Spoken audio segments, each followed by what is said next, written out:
अब मोमिना इकबाल साहिबा का जो केस हुआ, लोगों ने NCCIA में अपने सबूत प्रूफ सारे दिए, इदारे आपके साथ इंसाफ करेंगे? बहुत सी मुश्किलात सामने आती हैं, हमें भी आई थी, क्योंकि सामने पार्टी इस तरह की थी जो अक्यूज़ थे वो खुद पावर में थे। ये बात तो ये कि वो मेरी बहन है और मुझे उनके साथ तो खड़े होना ही था। जब फैमिली पे बात आती है तो फिर आपको पता है कि सब कुछ आप दाव पे लगा के बिल्कुल मैदान में आ जाते हैं। तो औरतें जितने मर्जी इस लेवल पे गिर भी जाए ना, तो वो कभी ये बात नहीं करती हैं कि हमने इस मर्द को भी कितना खिलाया है, क्योंकि जब भी रिश्ते या ताल्लुक जो भी होते हैं वो म्यूचुअली चल रहे होते हैं, तो चाहे वो तहाइफ हो, पैसे हों, वक्त हो या इमोशंस हों, वो दोनों तरफ से ही दिए जाते हैं। एक प्रॉब्लम आने पर या एक लड़की के ना करने पर या खड़े होने पर आप वो सारी चीज़ें बीच में कैसे लेके आ सकते हैं। मेरा ये सवाल हमारे माशरे से भी है, सोशल मीडिया तमाम इदारों से और सारी पाकिस्तान की आवाम से है कि सिर्फ औरत का किरदार ही इज़्ज़त का पैरामीटर क्यों है। टाइम है कि हमें अपने लड़कों की, अपने मर्दों की, आदमियों की तरबियत पे भी ध्यान देना चाहिए। इशाल का केस देखें, जैसे हम डिस्कस करें इशाल फातिमा का जो केस हुआ, सोशल मीडिया पे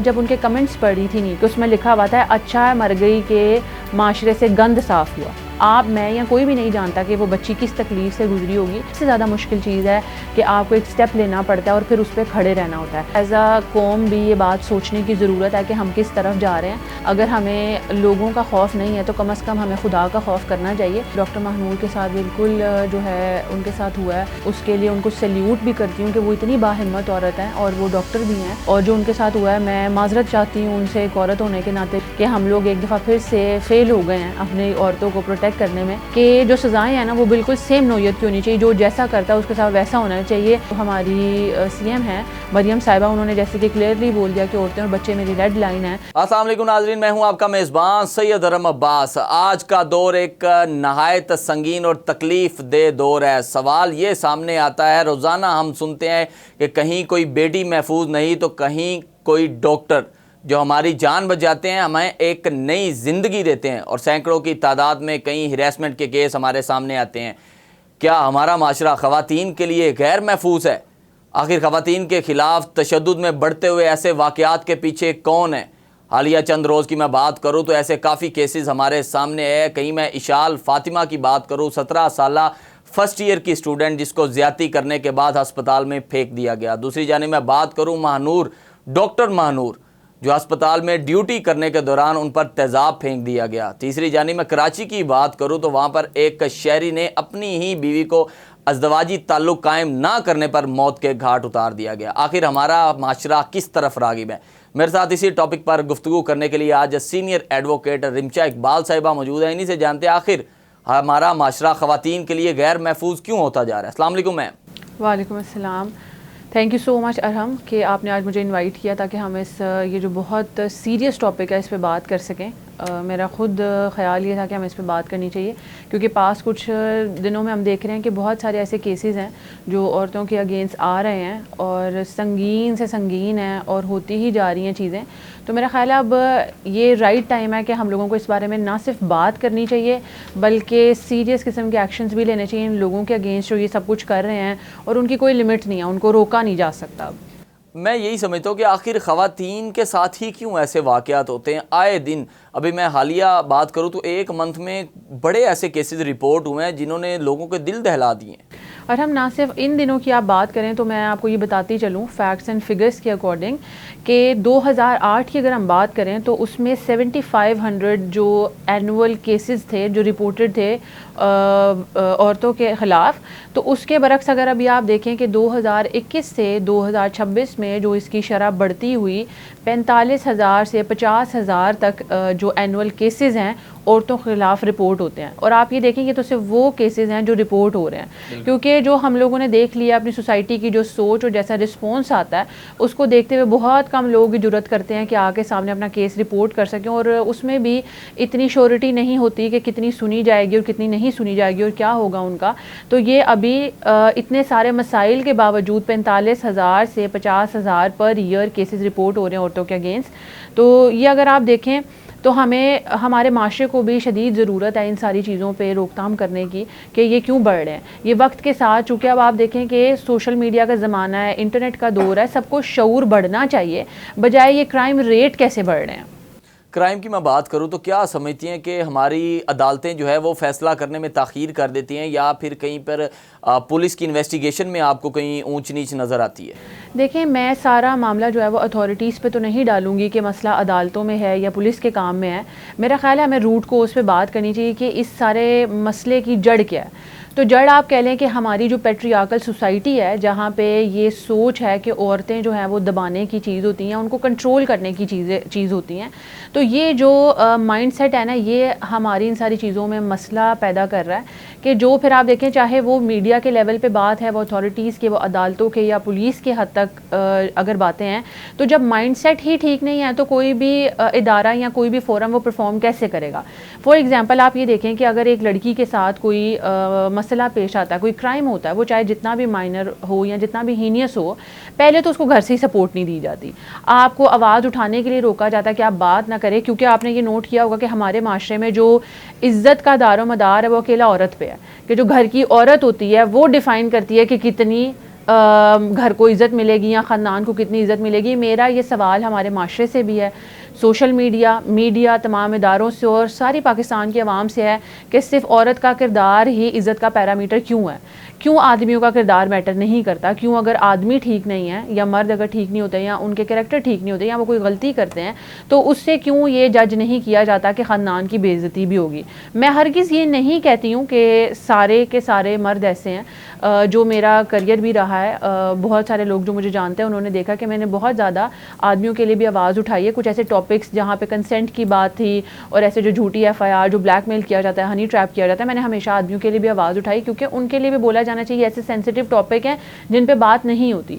फिर लेकिन वक्त के साथ मैंने ये देखा कि जहाँ ज़रूरत है, और वो एक्चुअल में यही है कि हम जितना मर्ज़ी कोशिश कर लें, औरतें अगर हम सामने भी आती हैं, बात करने की भी कोशिश करती हैं, तो जहाँ अच्छे आदमी भी अगर मौजूद हैं तो उसकी परसेंटेज भी आप कह लें कि 20% होगी, कि जो ये समझते हैं, जो औरतों को इंसान समझते हैं और इंसान होने का दर्जा भी देते हैं और उस तरह ट्रीट भी करते हैं। लेकिन आप देखें 80% हमारी आवाम जो है वो बिल्कुल पेट्रियार्कल सोच की है। वो यही सोचते हैं कि जो इज़्ज़त बेइज्जती है वो औरत के ऊपर ही डिपेंड करती है कि वो किस तरह का उसका किरदार होता है, वो क्या करती है। हमारे माशरे में तो ये भी समझा जाता है कि घर से बाहर पाँव रखने वाली औरत भी ठीक नहीं होती। तो आप सोचें कि जब ऐसे ही मसाइल और ऐसे ही टॉपिक और ऐसी ही सोच के साथ हम किस तरह इदारों को या अपने घर से बाहर होने वाली चीज़ों को किस तरह ब्लेम कर सकते हैं, बजाय हमें, मेरा ख्याल है कि जितना हम औरतों की तरबियत पे फोकस रखते हैं कि जी अगले घर जाना है, ये भी आना चाहिए, वो भी आना चाहिए, आहिस्ता बात करनी चाहिए, या जो भी सारी चीज़ें हैं कि बोलना नहीं चाहिए, तुम बोलोगी इज़्ज़त ख़राब होगी, तुम नौकरी करोगी इज़्ज़त ख़राब होगी। मुझे लगता है कि ये टाइम है कि हमें अपने लड़कों की, अपने मर्दों की, आदमियों की तरबियत पे भी ध्यान देना चाहिए। हमें उन्हें बताना चाहिए कि इंसानों की तरह ट्रीट किया जाना चाहिए औरतों को। बेशक ये हमारी सोच को जो है, मर्दों की सोच को भी बदलना चाहिए, उनको भी जो है कह लें कि माशरे की सोच के साथ अब मिलकर चलना चाहिए। अक्सर ये कहा जाता है कि हमारे मुल्क में जो है वो कवानीन तो बहुत हैं औरतों के हकूक़ के लिए, लेकिन वो कवानीन अमल दरामद होते हुए हमें नज़र कहीं पर नहीं आते। तो क्या समझते हैं कि इदारों को थोड़ा सा ज़्यादा एक्टिव होना चाहिए? अगर कोई कहीं किसी को हिरास कर रहा है, चाहे वो मर्द किसी खातून को कर रहा है या कोई खातून किसी मर्द को हनी ट्रैप का शिकार बना रही है, तो उसके खिलाफ प्रॉपर जो है उस केस को हल होना चाहिए और लोगों को बताना चाहिए कि इदारे मौजूद हैं आपको इंसाफ दिलाने के लिए। पहली बात तो ये आप देखें कि जिस तरह मैंने बात की रूट कोज़ से अगर हम स्टार्ट करें तो पहले हमें अपने घरों से ही तरबियत शुरू करनी चाहिए। दूसरी बात जो मैंने सबसे बड़ा मसला, अब आपने देखा ही होगा जो केसेस मैं अभी हैंडल कर रही हूँ, उसके दौरान भी जो मैंने सबसे बड़ा मसला देखा वो यही था कि अवेयरनेस ही नहीं है, लोगों को पता ही नहीं है कि कानून मौजूद हैं भी या नहीं है और किस नौयत के हैं। डेफिनेशंस ही क्लियर नहीं है। जैसे अगर आप हरासमेंट की बात कर लें, जिस तरह कि आप बुलिंग की बात कर लें, डोमेस्टिक वायलेंस की बात कर लें, वायलेंस की बात कर लें, रेप की बात कर लें, तो लोगों को पता ही नहीं है कि उनकी डेफिनेशन क्या है और कब आप हरासमेंट के केस में फॉल करते हैं, कब आप उसके लिए एक्शन ले सकते हैं। जैसे कि आप ये देखिए पिछले दिनों के केस चल रहा था, उसमें लोगों को हरासमेंट मतलब शायद लाइटर नोट का फ्लर्ट समझ रहे हैं कि किसी ने अगर फ्लर्ट कर लिया तो उनको ये लग रहा है कि ये हरासमेंट है, जबकि ये एक बहुत सीरियस संगीन किस्म का जुर्म है। और मेरा ख्याल है दूसरा स्टेप ये है कि अवेयरनेस देनी चाहिए डिफरेंट प्लेटफॉर्म पे। और ऐसा नहीं है कि आप अगर एक कैंपेन स्टार्ट करते हैं, उसको स्टार्ट करके 4-6 महीने आपने लोगों को तालीम या शऊर देने की कोशिश किया है, उसके बाद आप फॉलो अप ना करें और आप भूल जाएं। फिर तीसरा स्टेप ये है कि जो जिस तरह पुलिस हो गए, इस तरह पुलिस के जो इदारे हैं, पुलिस स्टेशंस हैं या बाकी जो इदारे हैं जहाँ पे औरतें जाके कंप्लेन कर सकती हैं, उनको उनका इन्वायरमेंट इतना वुमेन फ्रेंडली बनाना चाहिए कि आप वहाँ जाते हुए दहशत महसूस ना करें। आप बात करने को आप ये ना समझें कि मेरी इज़्ज़त उछाली जा रही है या मुझसे सही तरीके से बात नहीं किया जा रहा या मुझसे जो मेरा केस है उसको मुझे प्रॉपर गाइडलाइंस नहीं दी जा रही। क्योंकि समटाइम्स ऐसे होता है, मैं ये भी समझती हूँ, मैं बिल्कुल ये नहीं कहूँगी कि हमारे इदारे अच्छा काम ही नहीं कर रहे। पिछले दिनों जो हमारा केस चल रहा था जैसे कि NCCIA का था, तो उन्होंने ही प्रॉपर अच्छे से सारा प्रोसीजर जो है वो गाइड किया था। तो मेरा ख्याल है इदारे भी उसमें रोल प्ले करते हैं कि इदारे भी समझाएं और ये सारी चीज़ें करें। दूसरा ये जो सबसे बड़ा मुद्दा है वो है विक्टिम ब्लेमिंग का। हमारी सोसाइटी में ये इस वक्त ट्रेंड बन चुका है कि जैसे ही कोई आवाज़ उठाएगा, मैंने आज तक नहीं देखा कि जो अक्यूज़ होते हैं, जो मुल्ज़िम होते हैं, उनसे इस तरह के सख्त, गंदे और कड़वे सवाल पूछे जाएं जो कि विक्टिम से पूछे जाते हैं। मेरा ख्याल है यही वो स्टेज होती है जो आपने देखा भी होगा। अगर मैं आपको 45,000 to 50,000 केसेस जो बता रही हूँ रिपोर्टेड हैं, उनमें से कितने सुने जाते होंगे, 1000 या 1200। वो उसी स्टेज पे ख़त्म हो जाते हैं जहाँ विक्टिम ब्लेमिंग स्टार्ट होती है। विक्टिम ब्लेमिंग स्टार्ट होती है, उनसे सवाल पूछे जाते हैं, उनकी कैरेक्टर असैसिनेशन की जाती है और वहीं पर बात ख़त्म होकर औरतें भी ये समझती हैं कि हर इंसान इमोशनली मेंटली इतना स्ट्रॉन्ग नहीं होता, हर औरत इतनी स्ट्रॉन्ग नहीं होती या उसको अपने घर से या बैकग्राउंड से इतनी सपोर्ट नहीं मिल रही होती कि वो उस स्टेज को पार कर जाए। तो मैं समझती हूँ हमारा इंसान होने के नाते, पाकिस्तान के अवाम होने के नाते या उस एक विक्टिम के इर्द गिर्द के लोग होने के नाते हम सबसे ज़्यादा कसूरवार हैं कि बजाय हम साथ देने के, खड़े रहने के, हम उसी को नेम एंड शेम करते हैं, आवाज़ उठाने पे उसी की जलालत करते हैं। तो हमें इस कल्चर को भी रोकने की शदीद ज़रूरत है। क्या समझती हैं मोमिना इकबाल, जैसे केसेस में जो है मीडिया और सोशल मीडिया पर बहुत बहस पैदा की है और काफ़ी ऐसे सवालात हैं जिनके आगे बहुत क्वेश्चन मार्क्स ही हमने देखे हैं, तो ऐसे केसेस को जो है वो मीडिया पर आना चाहिए था, ज़ेर बहस लाना चाहिए था, या इसी तरह जो है चुप करके जो है ज़ुबान को दबा दिया जाता? देखिए, मैं ये समझती हूँ कि ये जो विक्टिम है उसकी चॉइस होनी चाहिए। जिस तरह मैडम मरियम साहिबा ने भी अपने एक बयान में ये कहा था, उन्होंने तो कहा है, मैं यहाँ पे ऐड कर दूँ कि ख़वातीन और बच्चे मेरी रेड लाइन है, ये चीज़ याद रखिए जी। और मेरा ख्याल है कि जब उन्होंने ये बात कही थी तो उन्होंने क्लियरली ये बोला था इवन कि एप्लीकेशन देने वाले हैं जो भी विक्टिम होंगे उनका नाम भी सीगा राज में रखा जाएगा। तो मेरा ख्याल है ये एक बहुत पॉजिटिव स्टेप था जो उन्होंने लिया था और ये किया जाना चाहिए, क्योंकि हम माशरे को एक ब्रॉडर लेवल पे तो ठीक अगर नहीं कर सकते, अभी टाइम लगेगा ये विक्टिम ब्लेमिंग को रोकने के लिए, तो हम ये ज़रूर कर सकते हैं कि अगर जिस तरह आपने सवाल पूछा कि क्या ये टॉपिक मीडिया पे डिस्कस होने चाहिए कि नहीं, अगर एक विक्टिम चाहता है कि ये जो कंप्लेन है या जो एक मामला है वो मीडिया पे या लोगों की मदद के लिए मीडिया पे लाया जाना चाहिए या इस पर बात होनी चाहिए, ये एक ज़ेर बहस टॉपिक होना चाहिए, तो वो उसकी मर्ज़ी होनी चाहिए। अगर कोई नहीं चाहता, वो सामने नहीं आना चाहता, तो हमारी अथॉरिटीज़ को मेक श्योर करना चाहिए कि उनका नाम सामने ना आए और इज्जत से या वो जिस तरह से भी चाहते हैं उनकी कंप्लेंट्स को उस तरह से ही इंटरटेन किया जाना चाहिए। मैं यहाँ पर काफ़ी चीज़ें जो है वो ऐड कर दूँ। जैसे आपने कहा कि जिनका नाम जो है नहीं आना चाहिए उनका नाम जो है वो राज में ही रखा जाए, तो गवर्नमेंट इस बारे में कंप्लेंट्स या ये कह लें कि एड्स भी चलाती हैं, लोगों को अवेयरनेस भी गवर्नमेंट देती है कि आप अगर आपके इर्द गिर्द कहीं जराइम हो रहा है, कुछ गलत काम हो रहे हैं, कुछ ऐसी एक्टिविटीज़ हो रही हैं जो आप समझते हैं कि ये हमारे माशरे में नहीं होनी चाहिए,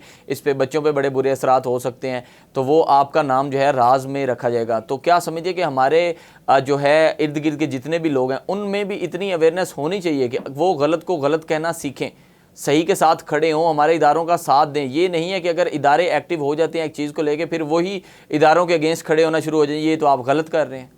मैंने ये ट्रेंड देखा है जिससे मुझे बहुत डिसअपॉइंटमेंट भी हुई। मैं सबको बिल्कुल इसमें नहीं बोल रही कि सब ही ऐसे हैं, लेकिन आपको पता है जहाँ कुछ अच्छे लोग होते हैं तो वहाँ मुख्तलिफ नेचर के भी लोग होते हैं। तो मैंने ये देखा कि बाकायदा पेड कैंपेन्स चलाई जाती हैं। तो मुझे ये लगता है हर इंसान की, चाहे वो मीडिया से, कानून से, हुकूमत से अगर उसका ताल्लुक है, तो हम सबकी रिस्पॉन्सिबिलिटी है कानून को कि कानून नाफिज किया जाना चाहिए। हम मेक श्योर करें कि जो मुद्दा अगर उठाया गया उस पर सही तरीके से और सही मुद्दे पर बात की जानी चाहिए। लेकिन मैंने ये देखा पेड कैंपेन्स के चक्कर में वो लोग कुछ बहुत छोटी सी रकम के लिए अपना ईमान बेच देते हैं और गलत किस्म के नैरेटिव्स फैलाते हैं।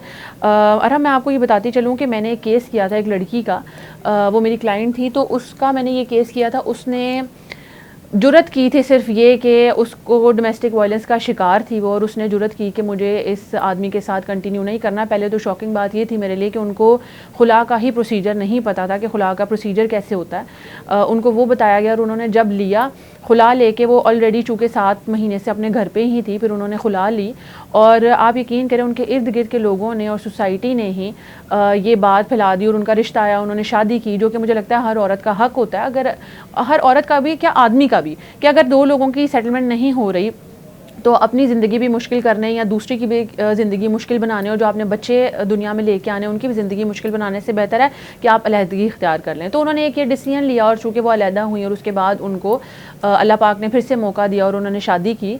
तो आप देखें, मैंने वो विटनेस किया था कि उनके ख़िलाफ़ एक कैंपेन चलाई गई जहाँ ये बात फैला दी गई कि उन्होंने निकाह पे निकाह किया है। तो उनका अपने ही माशरे में जीना हराम कर दिया गया। वो एक एक बंदे को बता रही थी कि ऐसे नहीं हुआ। बहुत दफ़ा ऐसे होता है कि जो सबूत होते हैं आप एक एक को नहीं दिखा पाते, आप उनको नहीं बता पाते कि सच क्या है, लेकिन आप ये देखें कि आप उस इंसान का जीना कितना हराम कर देते हैं, आप कितना मुश्किल कर देते हैं। मैं ये भी नहीं कहती कि आप हर बंदे के हक़ में ही बोलें, लेकिन सही मुद्दे पे बात की जानी चाहिए। बिलफर्ज अगर आप इशाल का केस देखें, जैसे हम डिस्कस करें इशाल फातिमा का जो केस हुआ, जैसे डॉक्टर महनूर का केस हुआ, तो मैं सोशल मीडिया पे जब उनके कमेंट्स पढ़ रही थी नीचे, जिस तरह के लोगों ने कमेंट्स किए हुए थे, बजाय के इशाल के साथ क्या हुआ है उस पे फैक्ट्स पे बात करने पे, और चाहे मैं ये कहती हूँ आपको रुक जाना चाहिए, आप इदारों से जब तक इनिशियल इन्वेस्टिगेशन होती है तब तक भी आप रुकें, आप किसी को कसूरवार ना कहें, लेकिन आप मुद्दे पे रहें। लेकिन मैंने देखा लोगों ने नीचे इतने घटिया किस्म के कमेंट्स किए हुए थे उनके बारे में, कैरेक्टर असैसिनेशन की हुई थी कि ये भी लड़की सही नहीं होगी, ये क्यों गई, घर से क्यों निकली, ऐसी औरतों के साथ तो ये होना चाहिए। मैं बड़े अफसोस के साथ आपको ये बता रही हूँ कि मैंने एक कमेंट तो ऐसा पढ़ा कि उसमें लिखा हुआ था, अच्छा है मर गई के माशरे से गंद साफ़ हुआ। आप मुझे बताएं कि मैंने औरत होने के नाते जब ये पढ़ा मुझे इतनी तकलीफ़ हुई कि मुझे मैं या कोई भी नहीं जानता कि वो बच्ची किस तकलीफ़ से गुजरी होगी, उसके साथ क्या हुआ। मैं अभी भी किसी को ब्लेम नहीं कर रही, मैं जो इदारों का काम है अपने हाथ में नहीं लूँगी। मैं नहीं कहूँगी कि जो बताया जा रहा है जो नहीं बताया जा रहा, या दोनों साइड्स में से किसी की भी कोई स्टोरी है तो सच कौन सी है। इसी तरह अगर आप डॉक्टर महनूर का भी केस देखें तो उनके साथ भी ज़्यादती हुई है। मेरा ख्याल है उन चीज़ों पर बात करनी चाहिए। हमें एक कौम होने के नाते इस बात के ख़िलाफ़ आवाज़ उठाई जानी चाहिए कि आपको रुकना चाहिए औरतों की कैरेक्टर असैसिनेशन करने से। आप लोगों को, चाहे वो हमारे मर्द हैं, भाई हैं, बाप हैं, दोस्त हैं, कलीग्स हैं, उनको भी सपोर्ट करना चाहिए कि औरतों को की आवाज़ उठाएं, और ना कि ये नाजायज़ किस्म की चीज़ें और उनके साथ होने वाली ज़्यादतियों का लंबे अरसे तक शिकार होती रहें। तो क्या समझते हैं कि हमारे माशरे की सोच, लोगों की सोच, जैसे कि इशाल फातिमा की मैं बात करूँ, वो 17 साल जस्ट फर्स्ट ईयर की वो स्टूडेंट है और वो अपने घर से रोल नंबर स्लिप लेने जाती है और उसके बाद उसका पता नहीं होता, और 4 दिन के बाद उसकी जो है वो डेड बॉडी उसके वर्सा के हवाले कर दी जाती है। उनके घर वालों पे क्या इस वक्त बीत रही है जस्ट वो उसके घर वाले ही समझ सकते हैं। लेकिन उसके बाद जो हमने सोशल मीडिया पर देखा, आपने कमेंट्स की बात की, मेरे आगे भी ऐसे कुछ कमेंट्स जो है वो गुजरे। मैं हैरान हूँ, कौन है ऐसे लोग।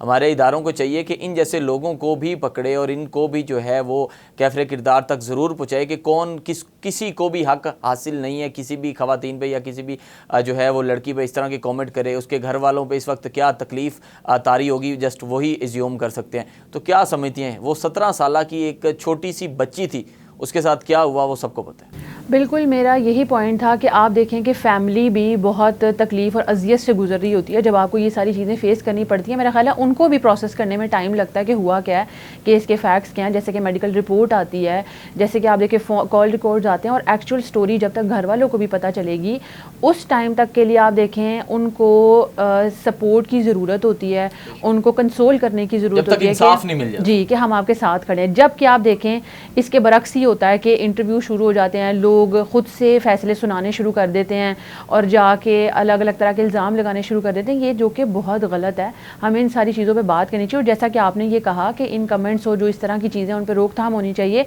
तो आराम मैं ये बताती चलूँ कि हमारे मुल्क में इस तरह के कवानीन ऑलरेडी मौजूद हैं, लेकिन जैसे मैंने बात के शुरू में ही आपको ये कहा था कि आगाही नहीं है, अवेयरनेस ही नहीं है कि कौन से कानून हैं जो लागू हो सकते हैं। तो पीका एक्ट है, जैसे जिस तरह के हम लोगों ने भी NCCI में में पिछले दिनों एक केस किया है, तो वो इन्हीं सारी चीज़ों से रिलेटेड है। साइबर हरासमेंट होती है, साइबर बुलिंग होती है।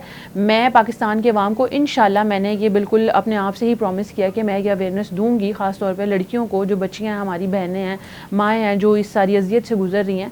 और मैं सबको ये मैसेज भी दूंगी, तमाम तर कवानीन मौजूद हैं, चाहे वो साइबर हरासमेंट से, वो बुलिंग से, ब्लैकमेलिंग से रिलेटेड हैं, डोमेस्टिक वायलेंस से रिलेटेड हैं, रेप से रिलेटेड हैं, मतलब चाहे चाइल्ड मैरिज है, हर तरह के कानून मौजूद हैं। और आपको बस ये जो सबसे ज़्यादा मुश्किल चीज़ है कि आपको एक स्टेप लेना पड़ता है और फिर उस पर खड़े रहना होता है।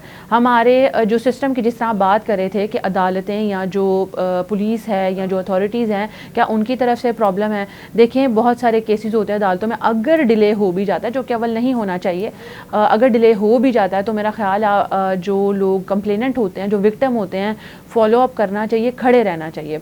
और मैं अपने, जो मुझे भी इंस्टाग्राम पे बहुत ज़्यादा बच्चियों ने मैसेज किए कि उनके साथ ये हो रहा है, ब्लैकमेल किया जा रहा है, हरास किया जा रहा है, और मुझे कहा भी कि मैं इन सारी चीज़ों पे बात करूं, तो मैं सब बच्चियों को ये पैगाम आपके प्लेटफॉर्म के थ्रू ये देना चाहूँगी कि देखें, डरें नहीं, डरना नहीं होता।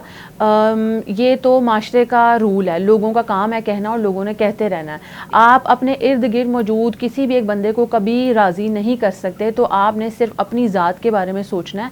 आप तंग हो रहे हैं, आप तकलीफ़ में हैं, आप दबाव का शिकार हैं, तो आप कदम उठाएँ। जो आखिरी फ़ैसला आता है ना, जो अदालतों के फ़ैसले आते हैं, फिर सब आपकी तारीफ़ें भी करते हैं, सब फिर आपके हक़ में भी बोलते हैं, लेकिन लड़ाई हर इंसान की अपनी होती है। तो अगर इस चीज़ की हमारी बच्चियाँ यही टेंशन लेती रहेंगी कि जी लोग क्या कहेंगे, तो आप सारी ज़िंदगी ऐसे ही घुट घुट के मरते रहोगे। और मैं कहती हूँ कि रोज़ के मरने से एक दिन का मरना बेहतर होता। बेशक जी, हमारे माशरे में मुझे एक चीज़ नहीं समझ आती कि जो है, अगर एक ख़ातून किसी ताल्लुक़ से आपको इनकार करती है तो ये हद तक कि इज़्ज़त क्यों बना लेते हैं, ये अपनी अना का मसला जो है मर्द हजरात क्यों बना लेते हैं। यहाँ पर मैं बात करूँगा सना यूसुफ की। 1 साल मुकम्मल जो है वो तकरीबन पहले की बात है, वहाँ पर एक छोटी सी, उसकी भी एज इतनी 17-18 साल की एक इन्फ्लुएंसर लड़की थी, इस्लामाबाद से ताल्लुक़ था उनका और बैकग्राउंड उनका कहीं पीछे चित्राल वाली साइड से था।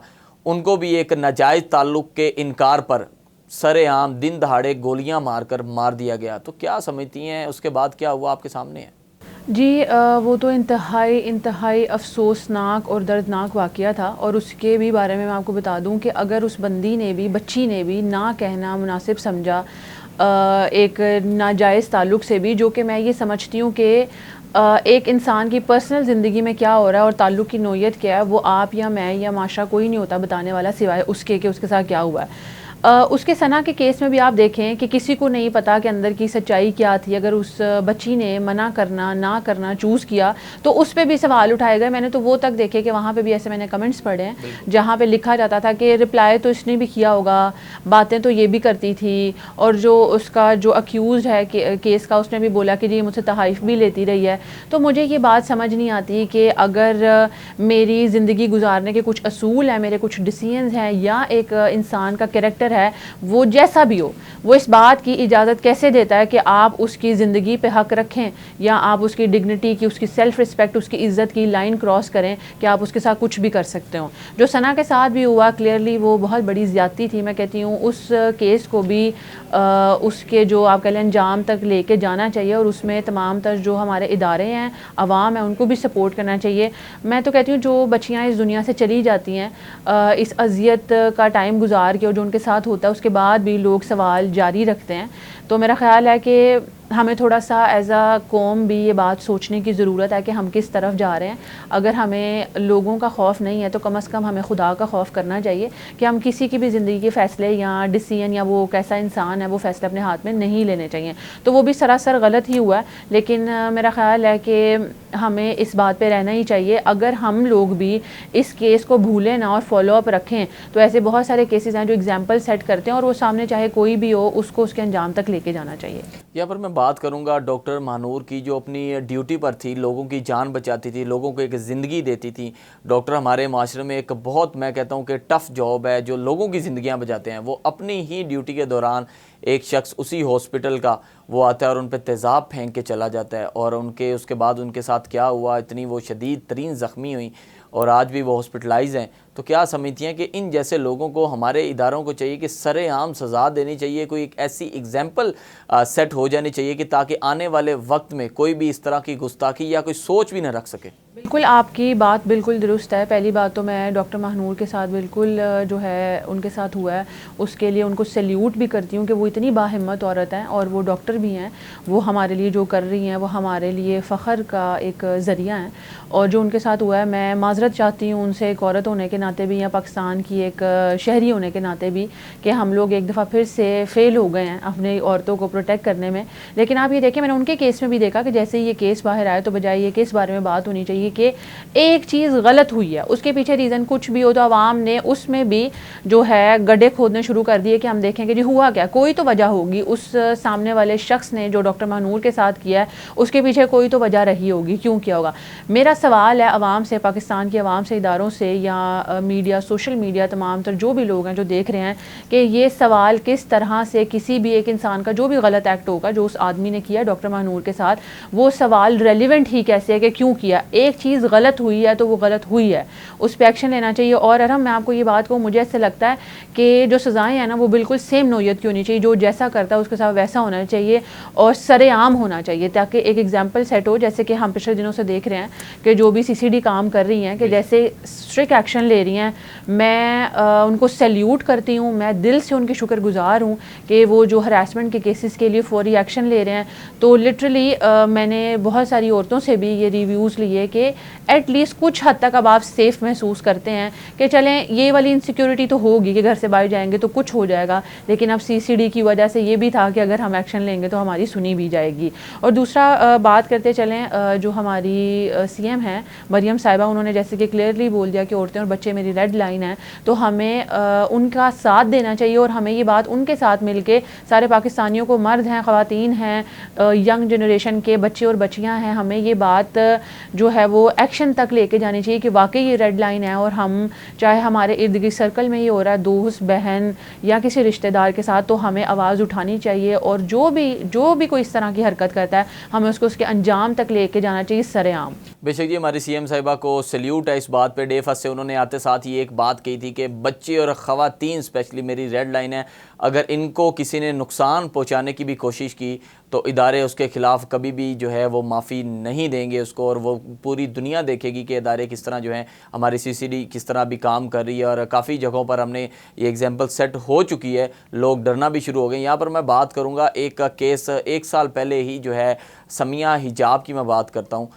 इस्लामाबाद में दिन दहाड़े एक शख्स ने, वो भी इनकार का ही मामला था, किस तरह से उसको घसीटा, जान से मारने की धमकियां दी गई, और उसके बाद वो केस उन्होंने भी बड़ा मुश्किल से फ़ाइट किया, लोगों को बताया और हमारे इदारे एक्टिव हुए, उसको बाकायदा तौर पर उस शख्स को सज़ा मिली। और आज वही समिया है जो इज़्ज़त तरीके से घूमती भी हैं, फिरती भी हैं, लोगों को बताती हैं कि हमारे इदारे मौजूद हैं आपको इंसाफ दिलाने के लिए। अगर आपको कोई हिरास कर रहा है, तंग कर रहा है, आपके मना करने के बावजूद, तो आप प्लीज़ हमारे इदारों से रजू कर सकते हैं। मुझे यही बात समझ नहीं आती, जैसे समिया का केस भी था कि हमने कभी ऐसी एग्जाम्पल नहीं देखी कि किसी औरत ने किसी आदमी को ना करने पे किसी किस्म का नुकसान पहुंचाया हो, जान से मार दिया हो, तेज़ाब फेंक दिया हो। तो जब सब ये पूछते हैं कि जी आदमी ही क्यों और औरतों के साथ ही ऐसा क्यों होता है, तो ये मेरा ख्याल है हमारे कौम के तमाम जो मर्द हैं उनको ये सोचने की ज़रूरत है, जो ऐसे हैं, बहुत सारे अच्छे लोग भी हैं। तो मेरा ख्याल है ये सारी चीज़ें सोचने की ज़रूरत है कि क्यों हमसे ना नहीं ली जाती। अगर एक रिश्ता या एक ताल्लुक़ या चाहे वो दोस्ती है, कोई भी चीज़ है, वो अगर म्यूचुअली कंसेंट से स्टार्ट हो रही है कि दो लोग अगर दोस्त भी बनते हैं, दोनों लोगों की मर्ज़ी से हुआ, अगर उनमें से कोई एक इंसान उस ताल्लुक़ को कंटिन्यू नहीं करना चाहता, ख्वाह वो मर्द हो या औरत हो, तो आप कैसे उससे उसका ये राइट ले सकते हैं। जैसे कि हमने समिया के केस में भी ये देखा था कि अरहम कम उनकी कैरेक्टर असैसिनेशन भी नहीं हुई थी, सिर्फ उन्होंने आवाज़ उठाई थी, तो उन पे भी ये मुद्दा उठाया गया कि क्यों जब भी औरत की बात आती है तो हम किरदार कशी करना पसंद करते हैं और हम फाइनेंसिस को बीच में लेके आना चाहते हैं कि जी औरत है तो पैसे खाए होंगे। अगर हमारी कौम, मैं यहाँ पर एक चीज़ ऐड कर दूँ प्लीज़, मुझे आप ये बताइएगा, जब दो शख्स कहते हैं जी आपका 2 साल का ताल्लुक था, 3 साल का था, या 10 साल का भी आपका ताल्लुक है, जब वो दोनों साथ होते हैं, घूमते हैं, फिरते हैं, जो है बाहर जाते हैं, शॉपिंग करते हैं, तब किसी को नहीं याद होता। जब उनकी अलहदगी होती है तब ही ये क्यों जो है वो पता नहीं कौन ऐसे लोग होते हैं जो आके फिर बताना शुरू कर देते जी आपने पैसा खाया या उन्होंने पैसा खाया। और जब वाक़यात सामने आते हैं तो हालात उल्ट नज़र आते हैं। जब अदालत उनको इंसाफ देती है फिर वही लोग होते हैं जो अपना चेहरा छुपा के फिर रहे होते हैं। तो क्योंकि ये इजी टारगेट समझा जाता है कि हमारी आवाम को डिस्ट्रैक्ट करने के लिए या भड़काने के लिए यही काफ़ी है कि जी औरत किसी गलत किस्म के ताल्लुक में थी और पैसे खाती रही है। जबकि आप देखें कि औरतें जितने मर्जी इस लेवल पे गिर भी जाए ना तो वो कभी ये बात नहीं करती हैं कि हमने इस मर्द को भी कितना खिलाया है, क्योंकि जब भी रिश्ते या ताल्लुक जो भी होते हैं वो म्यूचुअली चल रहे होते हैं, तो चाहे वो तहाइफ हों, पैसे हों, वक्त हो या इमोशंस हों, वो दोनों तरफ से ही दिए जाते हैं। लेकिन आदमी जो है सिर्फ कैरेक्टर असैसिनेशन और माशरे में अपने आप को सही साबित करने के लिए हमेशा ये चूज़ करते हैं कि औरत की किरदार कशी की जाए और पैसों के मामले को बीच में ला के उनको जलील किया जाए। सवाल मेरा भी यही है कि कोई आपसे गन पॉइंट पे तो नहीं करवाता, आपकी अपनी मर्जी है, आप अडल्ट हैं, अगर आप अपनी मर्जी से कर रहे हैं, अगर आप 2 साल, 5 साल, 10 साल या 20 साल, चाहे वो आप शोहर की कैपेसिटी में कर रहे हैं, दोस्त की कैपेसिटी में, मंगेतर की कैपेसिटी में, भाई की कैपेसिटी में, उस्ताद की कैपेसिटी में, किसी भी कैपेसिटी में अगर आप कर रहे हैं, अगर तब तक आप अपनी मर्जी से करते रहे हैं तो एक प्रॉब्लम आने पर या एक लड़की के ना करने पर या खड़े होने पे आप वो सारी चीज़ें बीच में कैसे लेके आ सकते हैं। अगर आपको मसला था तो आपको पहले आवाज़ उठानी चाहिए थी। ये बिल्कुल अब राइट टाइम है कि हमारे मर्दों को भी चाहिए कि वो ये समझें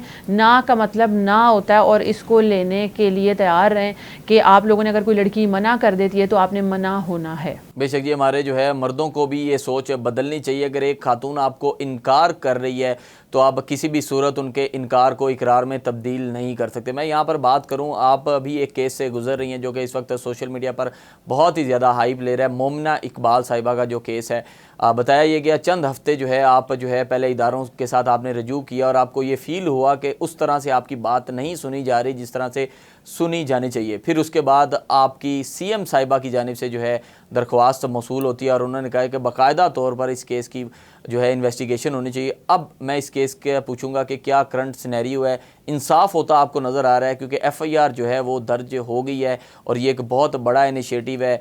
कानून के कटहरे में वो भी लोग आएंगे जो लोग सोच भी नहीं सकते थे कि इन लोगों को भी हम जो है कानून के कटहरे में देखेंगे। इस सब के पीछे ये समझती हैं कि सीएम साहिबा का बहुत अच्छा इनिशिएटिव और उसके बाद इदारों को जो है मैं खिराज तहसीन भी ज़रूर पेश करूँगा कि उन्होंने हर खातून को इंसाफ दिलाने के लिए, चाहे वो कोई भी खातून हो, उन्होंने कहा जी हमारे लिए सब एक जैसे हैं, चाहे वो अमीर हो, गरीब हो, वो कोई भी हो। जी अरहम, आपकी बात बिल्कुल ठीक है। जैसे कि हमें पता ही है हमारे माशरे में जब भी आप आवाज़ उठाने लगते हैं तो बहुत सी मुश्किलात सामने आती हैं, हमें भी आई थी, क्योंकि सामने पार्टी इस तरह की थी जो अक्यूज़ थे वो ख़ुद पावर में थे और शुरू में हमें जो मुश्किलात आई, लेकिन फिर वही बात जिस तरह की मैंने सबको भी रिक्वेस्ट की है कि खड़े रहना होता है, आप खड़े रहें बहादुरी से तो सुनी जाती है। और जिस तरह से जब हमने एक्शन लिया तो मैं ख़ुद जो हमारी सीएम है मरियम नवाज़ साहिबा, उनका दिल से शुक्रिया अदा करना चाहती हूँ कि उन्होंने फौरी एक्शन लिया। तो जो उन्होंने बातें की थी वो उस पर खड़ी उतरी और उन्होंने ये बात क्लियर कर दी कि जो भी होगा मेरिट पे होगा। तो फाइनली ये मेरा ख्याल है एक एग्जांपल सेट हो गई है और आगे इस केस के फैसले पे मज़ीद एग्जांपल सेट होगी आगे आने वाले तमाम केसेस के लिए कि अगर आप खड़े रहें और आप हक पे होते हैं तो आपकी सुनवाई भी होती है। और दूसरी बात यह कि अगर आप इदारों की बात करें तो चूँकि शुरू में अगर मुश्किल रहा भी, लेकिन जैसे ही जो हायर अथॉरिटीज़ हैं उन्होंने एक्शन लिया तो सब लोगों ने अपना काम किया भी। और बिल्कुल आपकी बात दुरुस्त है कि ये एक एग्जाम्पलरी सिचुएशन थी कि एक पावरफुल आदमी के अगेंस्ट एफआईआर रजिस्टर हुई। तो मेरा ख्याल है ये सबके लिए एक मोटिवेशन भी है, जो कि हमें बहुत सारे मैसेजेस भी रिसीव हुए, बहुत लोगों ने इनकरेज भी किया कि ये एक एग्जाम्पल सेट होने जा रही है कि पाकिस्तान में जिस तरह हम कहते हैं कि तब्दीली की राहों पे है, तो बिल्कुल नज़र आया कि तब्दीली की राहों पे ही हम हैं और तब्दील हो चुकी है बहुत सारे लोगों की सोच और पैटर्न्स भी। अब जंगल के कानून नहीं है तो जो लोग भी, चाहे वो पावर में है, वो पैसे के सर पे अगर वो ये सारी बातें करते हैं कि कोई उनका कुछ बिगाड़ नहीं सकता, तो मेरा ख्याल है हर उस बंदे के लिए एग्जाम्पल सेट हो गई है कि अगर कोई बोलता है, खड़ा होता है, अगर आप बहादुरी से, हाँ अगर आप सच्चे हैं तो आप खड़े रहें, सुनवाई ज़रूर होती है। जंगल के कानून अब नहीं रहे।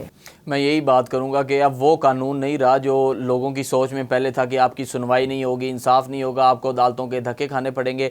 अदालत तक केस तब ही जाता है जब हमारे जो है इदारे इसको मुकम्मल इन्वेस्टिगेट कर लेते हैं, सबूत प्रूफ सब कुछ उनके पास होता है, फिर वो कहते हैं जी अब अदालत आपको इंसाफ देने के लिए बिल्कुल तैयार है और आपको इस सारे सिनेरियो में किसी से डरने की हरगिज़ भी ज़रूरत नहीं है। आप हमारे इदारों से रजू कर सकते हैं। अब तो एक पोर्टल भी बना हुआ है जिसमें आप डायरेक्टली सीएम साहिबा को जो है वो रिपोर्ट कर सकते हैं कि आया आपके केस को जिस तरह आप चाहते हैं उस तरह इन्वेस्टिगेट किया जा रहा है या फिर ये है कि वो कंप्रोमाइज़ के तौर पर इन्वेस्टिगेट किया जा रहा है। जी बिल्कुल, ये बहुत अच्छे इनिशिएटिव्स हैं जो हमारी हुकूमत की तरफ से लिए गए हैं कि आप अब डायरेक्ट जो है कंप्लेंट्स भी लॉन्च कर सकते हैं। अगर आपको इवन किसी भी जो इदारे के ऑफिसर हैं उनके अगेंस्ट कोई भी कंप्लेन होती है तो उसको भी इवन एंटरटेन किया जाएगा। तो मैं सबको मोटिवेट करना चाहती हूँ, इनकरेज करना चाहती हूँ कि अगर हमें सहूलतें दी गई हैं तो अगर हम आवाज़ नहीं उठाएँगे, हम खामोश रहना, चुप करेंगे और हम आखिरकार इस सारी चीज़ों से डर जाएंगे कि लोग क्या कहेंगे, तो मैं सबको ये मैसेज दे दूँ कि लोग तो कहते रहेंगे, लोगों का काम है कहना। तो आप लेकिन खड़े हों और ये जो सारी सहूलतें हमें दी गई हैं हम उनको इस्तेमाल करेंगे तो ही एग्जाम्पल सेट होगी। बेशक जी, लोगों का तो काम है कहना। मैं आखिरी बात करूंगा और साथ ही आपसे ज़रूर इजाज़त लेंगे। मोमिना इकबाल साहिबा का जो केस हुआ, जब आप लोगों ने NCCI में अपने सबूत प्रूफ सारे दिए, क्या आपको अभी भी यकीन है कि इदारे आपके साथ इंसाफ करेंगे, या फिर ये लगता है कि कंप्रोमाइजिंग के तौर पर जो है इस केस को इन्वेस्टिगेट किया जा रहा है? देखिए, अगर यकीन ना होता तो शायद यहाँ तक ना आते, लेकिन कहते हैं अल्लाह पाक से हमेशा अच्छे की उम्मीद रखनी चाहिए। बहुत सारी चहमगोइयाँ हो रही थी और बहुत सारी पेड कैंपेन्स चलाई गई, गलत किस्म के नैरेटिव सेट किए गए, हर तरह से जो आप कह लें हिम्मत को और जुर्रत को तोड़ने की कोशिश की गई। लेकिन अल्लाह पाक पे भी यकीन होता है और दूसरा मेरा खुद यकीन है कि अगर आप हक सच पे होते और आप खड़े रहते तो आपकी सुनवाई होती है। मुझे अभी तक तो बिल्कुल ऐसा नहीं लगता कि मेरिट चीज़ें नहीं होंगी। बिल्कुल दिल में यकीन था कि सबूत हैं, हम बात को अपनी जो भी बात करें, मैंने अपनी पहली प्रेस कॉन्फ्रेंसेस में भी ये बात कही थी कि मैं जो भी बात करूंगी सबूतों पे करूंगी। तो हम लोगों को ये था कि इनफ सफिशेंट मटेरियल है जो हमने अपना साबित कर दिया, अपना क्लेम साबित कर दिया। तो जब अगर आप खुद हक सच पे होते हैं तो बिल्कुल डिले ज़रूर आ सकता है लेकिन डिनाइड नहीं हो सकता जस्टिस। बेशक जी, थोड़ा सा वक्त ज़रूर लग सकता है लेकिन इंशाल्लाह आपको इंसाफ ज़रूर मिलेगा। यहाँ पर बात ज़रूर करूँगा, जैसा कि केस मोमिना इकबाल साहिबा का था, ज़्यादा फ़ाइट आप करती हुई नज़र आ रही हैं। एक बाहिम्मत खातून होने का और साथ बहन होने का आपने जो है वो हक अदा किया। तो माशरे में ऐसी एग्जाम्पल ज़रूर बनाएं कि आने वाले वक्त में कोई भी, चाहे वो किसी का दोस्त भी हो सकता है, वो अपने दोस्त का साथ दे और इदारों से रजू करे। अगर कोई किसी को हिरास कर रहा है, कोई किसी को परेशान कर रहा है या कुछ ऐसी कुछ चीज़ें किसी के पास आ चुकी हैं जिससे वो डर रहा है, तो इदारों के साथ रजू कर सकते हैं और इसमें किसी भी किस्म का आपको डरने की ज़रूरत नहीं है। या आप भी बता सकती है कि आपका एक्सपीरियंस कैसा रहा, आपको किसी ने डराया धमकाया तो नहीं, या कोई जान से मारने की धमकियां तो नहीं दी गई आपको? बिल्कुल, देखिए, पहली बात तो ये कि वो मेरी बहन है और मुझे उनके साथ तो खड़े होना ही था कि जब फैमिली पे बात आती है तो फिर आपको पता है कि सब कुछ आप दाव पे लगा के बिल्कुल मैदान में आ जाते हैं। तो मुश्किलात का सामना तो रहा, लेकिन जो लोग मुझे जानते हैं और जो आगे से भी जानेंगे तो उनको पता है कि मैं बिल्कुल डरती नहीं हूँ। मेरी बहादुरी ही है जो मुझे यहाँ तक लेके आई है। और जिस तरह से मुझे बहुत सारी लड़कियों ने और भी मैसेज किया, तो मैं सबको ये पैगाम दूंगी कि जो भी मुझे कह रहे हैं कि मैं उनकी मदद करूँ, मैं इंशाल्लाह उनकी मदद करूँगी, क्योंकि मुझे डर सिर्फ अल्लाह पाक का है। अगर अल्लाह पाक नहीं चाहता तो आपको आँच भी नहीं आती और इज़्ज़त ज़िल्लत भी अल्लाह पाक के हाथ में है। तो अगर आप चैलेंजेस की बात करें तो कैरेक्टर असैसिनेशन तो बहुत ज़्यादा की गई है और एक गलत किस्म का नैरेटिव सेट करने की कोशिश की गई है। धमकियाँ भी बिल्कुल आती रही हैं। मैंने जिस तरह बताया था कि प्रीवियसली हमने फिर से एप्लीकेशन भी दी थी, तो ये सारी चीज़ें तो होती रही हैं। मेरे खिलाफ एप्लीकेशन पे एप्लीकेशन दी जा रही है, मेरे लाइसेंस पे चुके बात की गई, आप देख ही रहे हैं। मेरे ख्याल है हर किसी को ही पता है कि ये वो सारे चैलेंजेस ही हैं जो सिर्फ मेरे खड़े होने की वजह से मुझे फेस करने पड़ रहे हैं। तो लेकिन मैं बिल्कुल इस वक्त भी हौसले में हूँ और मैं सबको अपनी इस जर्नी से ये मैसेज देना चाहती हूँ कि मैं बाकी लड़कियों को भी चाहती हूँ कि इसी तरह खड़े हों। कोई आपको हिला भी नहीं सकता है कि जब तक आप हक पे आपने अपने लिए बोलना है। और दूसरी बात ये मैं कहूँगी कि मैं हो सकता है कि मेरी बहन मुख्तलिफ तबीयत की खातून है, वो ज़रूर ये सोचेंगी, लेकिन मैं बिल्कुल ये नहीं सोचती कि कोई मेरे बारे में क्या सोचेगा। मैं ये समझती हूँ कि अगर मेरा अपना ज़मीर मुतमईन है, मैंने अपनी कब्र में जाके लेटना है, मैंने अपने खुदा को जवाब देना है, तो 2-4 लोग, मेरा सर्कल, मेरा ब्रॉडर सर्कल या पूरा पाकिस्तान भी मेरे बारे में क्या सोचता है, तो उसका मैं कुछ भी नहीं कर सकती और मैं उसके लिए बिल्कुल माजरत नहीं करूँगी। तो मेरा ख्याल है हर औरत का यही एटीट्यूड होना चाहिए। आपको अपने ज़मीर से मुतमईन होना चाहिए कि आप अपने जो अल्लाह पाक है उसके आगे जाके बिल्कुल मुतमईन खड़े हों, वहाँ कोई गिल्ट नहीं होना चाहिए। तो फिर तो मेरा ख्याल है आप अनब्रेकेबल हैं। बेशक जी, आज की हमारी गुफ्तगू ये सोचने पर मजबूर करती है कि मसला चंद वाक़यात का नहीं बल्कि हमारे निज़ाम, सोच और रवैये का मसला है। क्या हम वाकई अपनी बेटियों के लिए ये महफूज माशरा बना रहे हैं या नहीं बना रहे? मेरे साथ सीनियर एडवोकेट रिमशा इकबाल साहिबा मौजूद थी। तफसीली गुफ्तगू रही। आप भी अपनी राय का इजहार कर सकते हैं हमारे कॉमेंट सेक्शन में। अपने होस्ट को दीजिए इजाज़त। अल्लाह हाफिज़।